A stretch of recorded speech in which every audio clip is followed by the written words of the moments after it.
Assalamualaikum warahmatullahi wabarakatuh. Waalaikumsalam warahmatullahi wabarakatuh. Ya, Alhamdulillah kita ketemu lagi. Ini adalah sesi akhir lah ya. Ya sesi akhir untuk satu satu cerita ini dulu.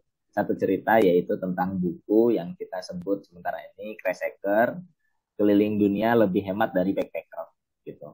Nah sebetulnya apa video ini dibuat agak jauh dari yang sebelumnya. Jadi mohon maaf kalau misalnya ada beberapa yang lompat-lompat sedikit gitu lah ya. Em, ada yang kurang, ada yang lebih, ada yang mungkin nanti di itunya juga dilebihkan, dikurangkan ya mohon maaf uh, atas kondisi ini. Nah, saya juga sebetulnya agak lupa yang terakhir kita bahas sampai mana. Tapi ini yang saya ingat kalau nggak salah ya. Yang pertama kita udah pentingnya keliling dunia itu apa. Yang kedua waktu yang tepat untuk keliling dunia. Yang ketiga negara-negara yang penting dikunjungi. Kemudian tujuan keliling dunia. Ini mungkin udah di cover di sebelumnya. Tapi kalau mau kita ulang lagi juga nggak apa-apa sebetulnya. Kemudian cara cepat cari teman di seluruh dunia. Nah, ini mungkin kita mulai dari situ ya. Cara mantap cari flight, membuat itinerary. Ini sebetulnya seingat saya udah pernah kita bahas sedikit, kita ulang lagi nggak apa-apa. Kemudian jaringan mafia dunia. Kayaknya itu terakhir. Mungkin B ada lagi topik yang mau kita bahas di akhir-akhir buku ini. Em, Nanti kalau nambah, belum Oke. kebayang. Oke oke. Ya udah kita cover dari itu dulu. Em, kita mulai dari kita review sedikit juga nggak apa-apa, Be. Sekalian itu ya. Jadi mulai dari em, tujuan, sedikit tujuan, review tujuan jalan-jalan, terus cara cepat cari teman di seluruh dunia itu, terus cara mantap cari flight dan buat itinerary itu gimana. Kemudian ya hal-hal yang terkait dengan apa yang ada di dunia lah, termasuk mungkin ada jaringan-jaringan mafia tertentu atau mungkin kalau misalnya ya paling sederhana mungkin kita nggak terlalu masuk ke dalam sana, tapi paling sederhana kenapa sih kita kadang dicek random di imigrasi gitu ya, kadang enggak gitu ya. Hal-hal yang teknikal aja lah gitu. Em, ada yang bilang bahwa ya kalau kita ke negara tertentu nanti kita ini, kalau kita ada meeting dengan orang tertentu kita nanti ini dan seterusnya. Tapi eh ya sampai situ dulu. Mau B dulu atau saya dulu? Silakan, Bu, silakan. Ya oke. Oke, saya dulu dikit ya. Jadi kalau di sisi saya memang tujuan jalan-jalan atau keliling dunia basically seringkali saya nggak ada yang benar-benar jalan-jalan. Ada tujuan tertentu walaupun tujuannya adalah mengenal gitu ya.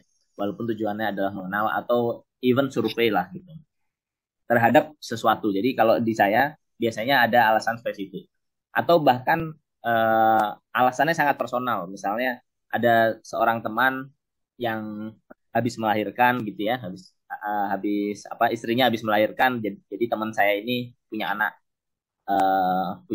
Nah, itu kita mau datang ke sana. Walaupun mungkin mungkin untuk sebagian orang itu kayak ngapain sih jauh-jauh dan seterusnya ya, untuk hal-hal yang sebetulnya nanti juga ketoh nanti ketemu lagi gitu dan seterusnya, itu bisa kita jadikan alasan kuat. Jadi kalau saya biasanya memang ada tujuan tertentu. Ada pernah memang beberapa kali yang ya ada satu kegiatan tapi itu miss sehingga saya masih punya visa. Sayang juga kalau visanya nggak dipakai ya, itu iya, tapi akhirnya harus ada spesifik kalau di saya, spesifik bahwa ya tujuannya adalah untuk mencoba melihat potensi-potensi bisnis yang ada misalnya gitu ya. Jadi ada biasanya ada tujuan spesifik kalau di saya. Em, kemudian selanjutnya adalah cara cepat cari teman di seluruh dunia. Ini based on referensi kalau di saya biasanya, referensi atas dasar apapun. Itu yang satu ya. Misalnya ya ada teman kan di sana ya, teman main gitu. Nah, perlu dipahami bahwa sering kali ini yang lebih sering ya. Yang lebih sering sebetulnya beliau-beliau ini walaupun sangat sibuk tapi senang gitu. Senang kedatangan kita.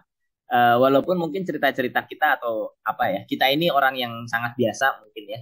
Tapi hal yang berbeda dari negara yang berbeda, update terbaru itu sangat menyenangkan gitu sebetulnya. Tapi memang kita perlu perlu memposisikan diri sebagai tamu dan saudara gitu. Jadi seperti saudara yang datang jauh, dan kita juga perlu menurut saya ya perlu memposisikan diri bahwa kita ini tamu gitu. Jadi ya jangan terlalu ngerepotin dia dan lain-lain. Tapi kalau memang dia menawarkan, saya hampir selalu iya. Mau makan, mau tidur, mau apapun oleh-oleh dan seterusnya. Hampir selalu saya iyakan gitu. Suatu hari yang buat saya agak apa ya? Buat saya seneng banget ya, buat saya menyenangkan. Jadi ada satu satu masa yang saya itu melakukan perjalanan cukup banyak ke saya lupa mungkin 10 negara gitu ya. 10 negara tapi posisinya jauh-jauh sampai yang sebagian bareng sama mau kelas B juga. Ada yang di Amerika, ada ini dan jauh-jauh kayak ada Sri Lanka, ada waktu itu kita Qatar ya. Nah, saya uangnya mepet banget, jadi sama sekali nggak bisa beli oleh-oleh. Tapi waktu di Qatar itu kami dengan teman yang ada di negara Qatar, orang Qatar juga, Qatari, kami hadir ke pemakaman salah satu kerabatnya si Bapak Qatar ini, ya apa ya ayah temennya lah gitu ya. Jadi kami datang ke pemakaman itu. Nah di pemakaman itu tuh kalau di kita kan hadiahnya ini ya apa namanya buku Yasin lah gitu ya buku Yasin ya mungkin boleh disebut hadiah lah dari yang tuan rumah gitu. Kalau di sana itu hadiahnya Al-Quran. Al-Qurannya bagus, ya Al-Qurannya kecil tapi bagus gitu. Nah, saya ambil dua. Terus sama bapaknya ditawarin tiga. Nah, sama tuan rumah ditawarin dua kardus gitu. Nah, saya ambil aja dua kardus itu, deh, itu jadi oleh-oleh ya. Dan bapaknya senang ternyata. Si tuan rumah itu senang gitu. Karena menurut dia ketika Al-Quran ini dibaca, kan saya bawa ke Indonesia ya, orang Indonesia Muslim, ketika Al-Quran ini dibaca, menurut dia, ya nanti jadi amal jariah keluarganya dia juga. Gitu. Ya semoga tercapai juga amal itu. Nah itu contoh lah yang mungkin kita kadang, kalau saya terus terang nggak ada point of view itu, awalnya ya as simple as iya aja gitu. Tapi ternyata memang mereka juga seneng melakukan itu. Cara cepat cari teman di seluruh dunia sebetulnya sekarang banyak sekali ya. Contoh misalnya di Jakarta pun ada grup misalnya ya, ini contoh aja. Ada Facebook group yang itu open untuk semua pendatang sehingga kalau dia mau nyari teman mau apa dia bisa nulis di situ. Um, Ya itu satu contoh. Jadi dari sekarang banyaklah grup-grup itu di banyak tempat ada. Itu satu. Yang kedua, memang ada beberapa website yang menyediakan misalnya couchsurfing gitu ya. Kita menceritakan kondisi kita kayak apa, kita maunya kayak apa, kita bisa nerima orang seperti apa, berapa lama, terus kita juga bisa sampaikan apakah kalau kita nerima orang itu harus bayar atau enggak gitu ya. Ya hal-hal seperti itu eh, banyak gitu, banyak. Termasuk juga nanti kita maunya kedatangan orang yang seperti apa. Nah, masing-masing orang kan membuat membuat apa namanya ceritanya sehingga ketika orang lain mau datang misalnya datang ke katakanlah saya di Jepara gitu orang lain mau datang ke Jepara kita juga bisa lihat profilnya dia terus komen-komen orang yang sudah hosting dia seperti apa dan seterusnya sehingga kita lebih inilah apa tenang kalau dia datang ke tempat kita dan seterusnya apakah kita mau menerima atau enggak itu juga hak kita gitu. Itu juga ada.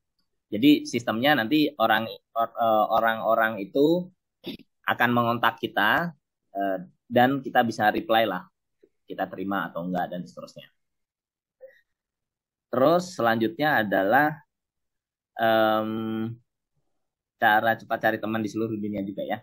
Nah, yang kedua adalah based on apa ya sesuatu yang sama kesamaan. Misalnya saya LPDP misalnya ya penerima beasiswa LPDP. Nah itu kan hampir ada di seluruh dunia. Kita bisa lewat grup, bisa lewat teman yang kebetulan ada di sana, bisa lewat ketuanya gitu. Kemudian selain itu juga Persatuan Pelajar Indonesia itu juga cukup efektif. Ya dan banyak hal lain lah. Kalau kalau saya bagaimana caranya ya memang starting dari based on reference gitu. Jadi temannya teman itu yang lebih efektif. Kenapa? Karena kita punya cerita yang lebih banyak itu satu. Yang kedua biasanya memang waktu saya di satu negara itu nggak lama ya paling 1-2 hari sehingga saya mau yang lebih intens lah gitu ya. Nah, reference itu biasanya lebih intens daripada yang dua cerita lainnya. Yang pertama yang tadi lewat website-website, yang kedua ya lewat sesuatu yang sama gitu. Misalnya jaringan ikatan alumni, jaringan apapun lah yang teman-teman bisa coba akses. kemudian cara cepat cari flight dan membuat itinerary,